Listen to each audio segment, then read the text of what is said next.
Once, long ago, a network of arteries was etched into the earth, a vibrant passageway for trade along which goods, people, and culture flowed, spanning 8,000 kilometers over land and sea. This was the old Silk Road. For the past 9 months, I've been on a journey of breathtaking beauty, east to west. It's a real attack on all your senses, really. To retrace the ancient corridors of commerce forged some 2,000 years ago. From silk farms in China to Turkey's olive groves, these historic hubs of trade have not only survived, but indeed thrived, now centers of innovation and modern exchange. When could we see something like this? This now is possible. Finally, our journey ends here. In a region made rich by its maritime past, we explore the technology keeping it afloat, an industry still spinning a profit, and celebrate the ultimate incarnation of an ancient marketplace. This month, we reach the city of water, Venice, and venture into Italy.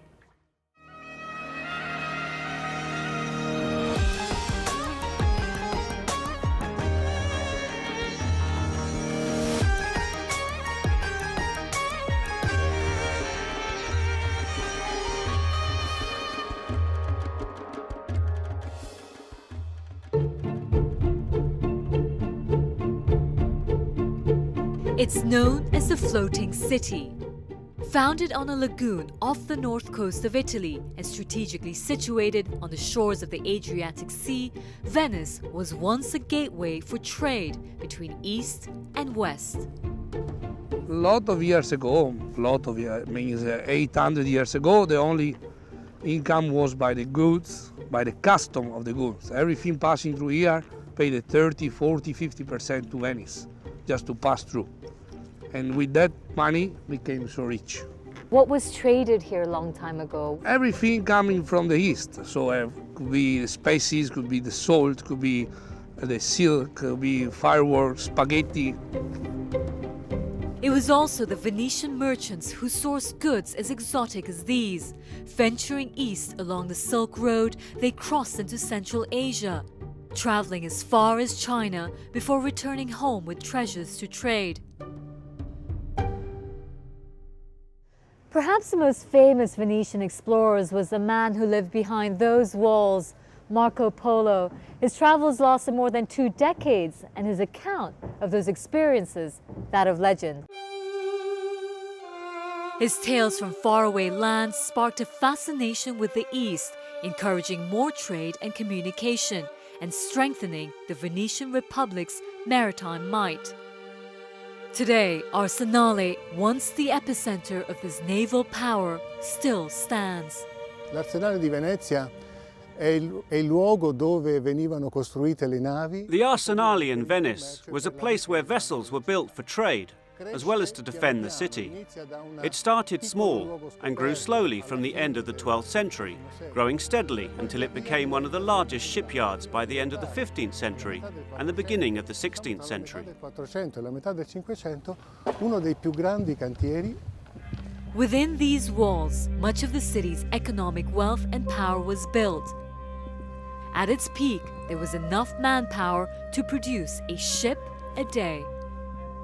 In quel periodo si diceva che potevano lavorare in Arsenale. It is said that 10,000 men could be found working at the shipyard, and there are about 1,500 carpenters in charge of building the ships. These figures give an idea of the scope, magnitude and work done here at the shipyard during the 16th century.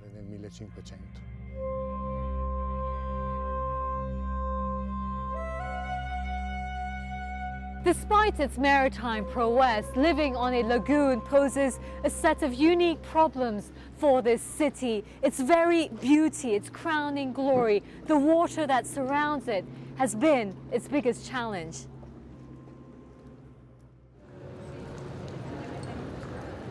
Here, high tides known as acqua alta are a part of life in Venice. But come winter, wind-driven, exceptionally high waters cause the canals to creep into the far corners of the city, flooding places like the famed Piazza San Marco. Last year, the tide exceeded 110 centimeters 7 times. While business is closed for some, others have adapted. At Libreria Acqua Alta, bathtubs and gondolas protect the books from rising water. Already this morning came high water, so the books and the bath, they're safe. How difficult is it to run a business like this? Go used to, so we know how to do it. Yeah. It's already half a meter.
Principles with cutting-edge technology. Avanzate.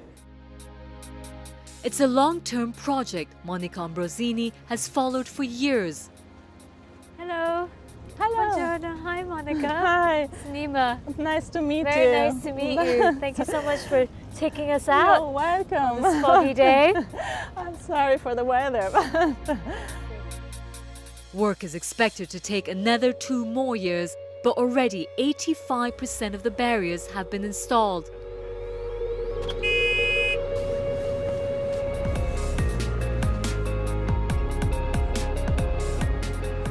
Here we are.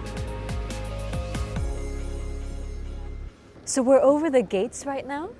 Yes, we are in the northern canal of the Lido Inlet, and here under the water at -6 meters there are the 21 gates already installed.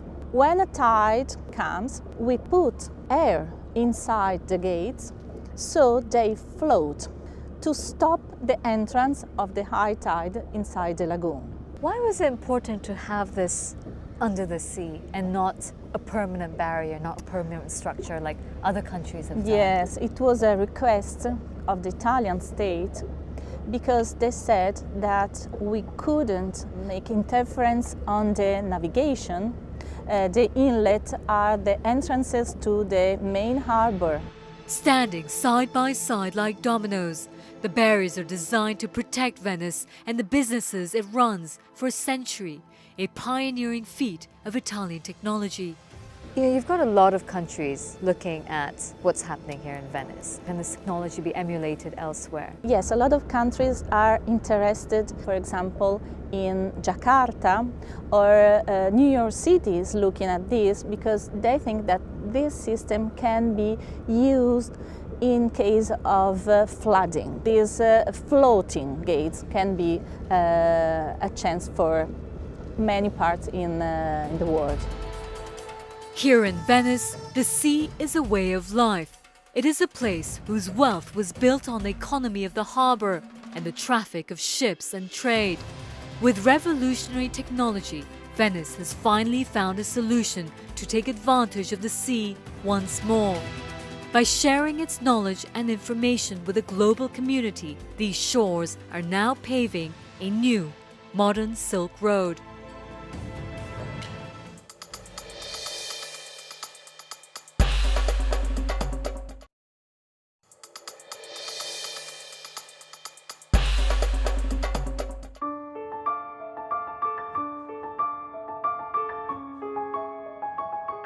Silk, one of the oldest fibers known to man, a shimmering thread of unparalleled grandeur.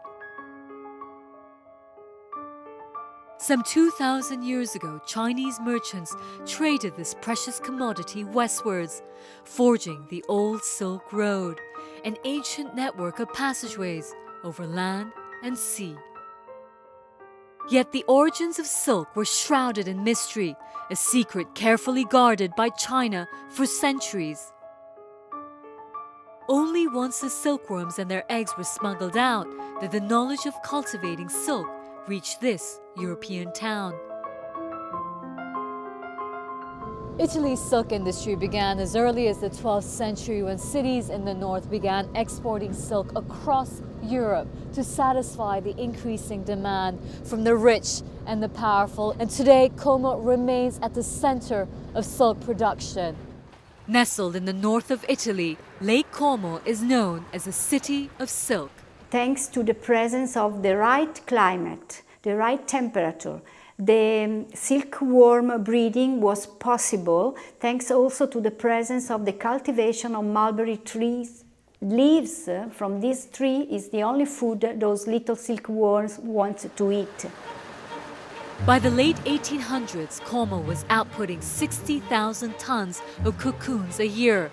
But with the onset of the two world wars, the pride of an entire country was interrupted and dismantled.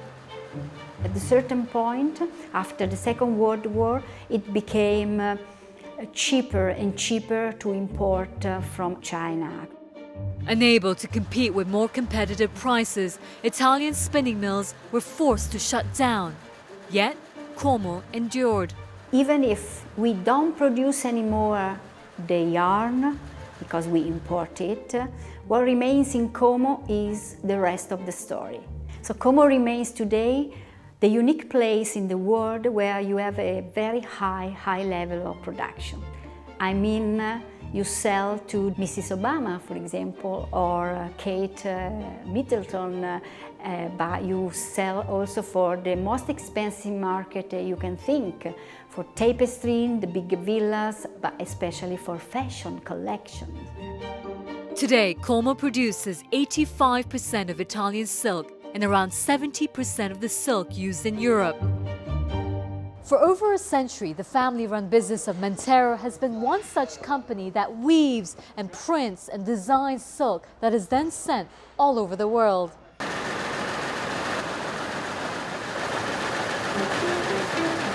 Here, silk production is an artwork, a craft carefully perfected for generations.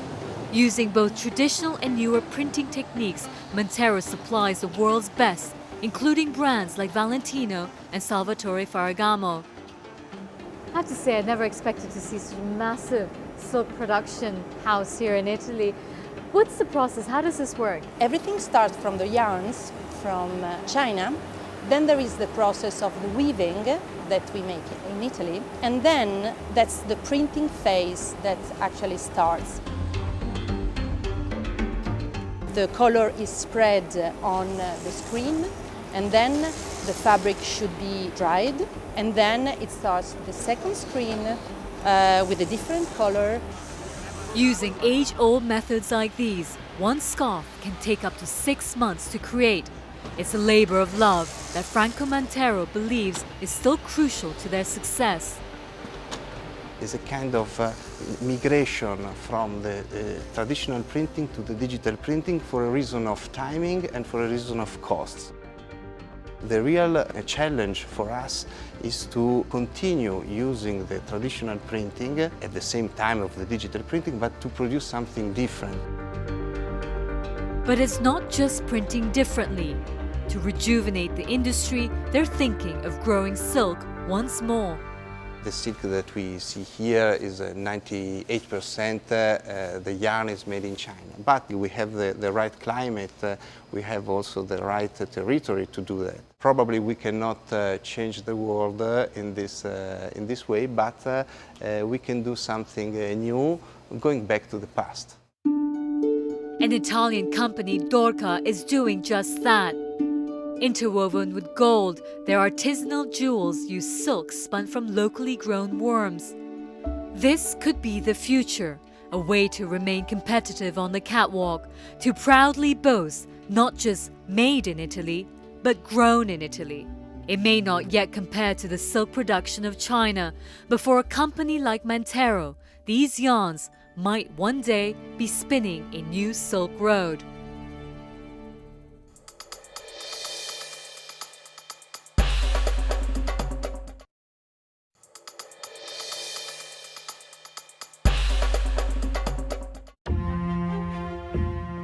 I've been on a journey through Italy, once an ancient epicenter for trade along the old Silk Road.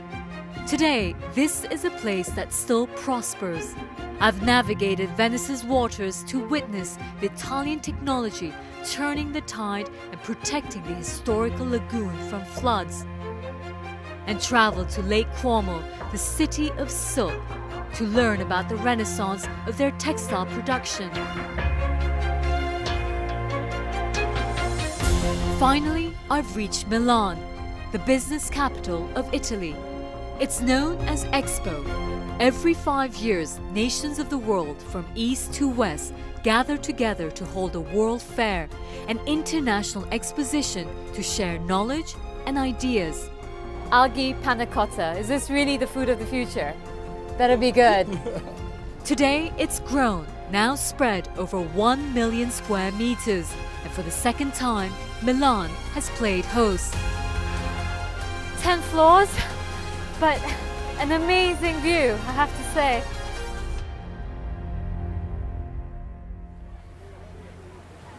This place is so massive, so we're in a buggy just to make sure we get to see everything. Every day, some 250,000 people have been coming here, and it's been going on for about 6 months. The reason for the expo in the beginning was really, to bring the world in a place and have the inhabitants of that place being exposed to the opportunity to learn about the world.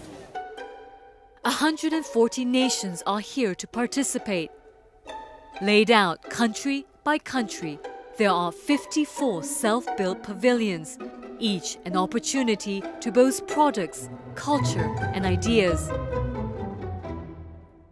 A lot of visitors come into the World Expo, and we think it is a good platform for us to be exposed to the international stage, to just let people from different parts of the world to know China more. The centerpiece in the Chinese pavilion is this, an art installation representing the wheat fields of China. And when you're here, seeing all these people sharing ideas, sharing knowledge, it really feels like a modern-day reincarnation of the old Silk Road. Spanning 8,000 kilometers over land and sea, the Silk Road was an ancient marketplace, a network of passageways connecting east to west. Just think about the concepts behind the Silk Road, and we try to create exactly the same feeling in here. So, getting people together, getting populations together, push on innovation, creating some sharing conditions of experiences, facilitating trade, and actually plan the basis for future economic development. And nothing brings people together better than food. A place like Italy is famed for its traditional cuisine, but the theme for this expo is about the future. In years to come, Marco Pedroni believes this is how we'll shop. Noi abbiamo immaginato con questo supermercato del futuro in Expo due idee fondamentali. We've conceived two ideas with this supermarket of the future. That the supermarket will once again be an open square, a meeting place not just for goods, but also a place for people to talk and trade in. In this supermarket, the stalls are low, to recreate a square where you can see all the people and goods within it. Tutte le persone e tutte le merci che sono nel supermercato. The second idea is greater transparency in food, with more information for the consumers. We have tested this idea of improved labels where you have more information than what you'd usually find on the regular paper labels that are printed on packaging. Stampate sulle confezioni. When can we see something like this? This now is possible. Per esempio, for example, the information on this label is where you'll find the price, the allergens and the place of origin for every single raw ingredient. Ogni singola materia prima. In the market of tomorrow, nutritional advice and the carbon footprint of the food we buy will be at our fingertips. But at the Expo, it's not just about consuming food. It's also about innovative ways of producing food. Algae are everywhere. Like in every city, in every pond, river, canal, you find different type of algae. So they are a resource that is present everywhere, but that we currently are not exploiting. Integrating technology with nature. This is the world's first urban algae canopy, providing shade, the equivalent of 25 trees worth of oxygen, and an unusual but viable source of food. Growing population, access to meat, to animal protein is going to become more and more expensive, more and more difficult, and often not very high quality. So what algae offer is an alternative to that. It's a new stream of nutrients, of vegetable protein, which are completely sustainable, and they are grown within the city. A petri dish like this has the same amount of protein as one steak. Algae panna cotta, is this really the food of the future? I believe so. That's why I actually prepared it for you to have a go. All right, let's give it a shot. It's a good spot to start from. Oh, I don't know. Better be good.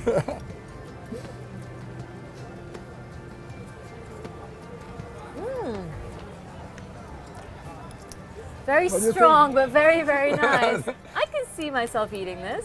An acquired taste, perhaps, but this could be one step towards a larger vision for the future of our food. 9 months ago, I embarked on a journey from China following the ancient Silk Road. It has been a remarkable voyage that has finally reached an end.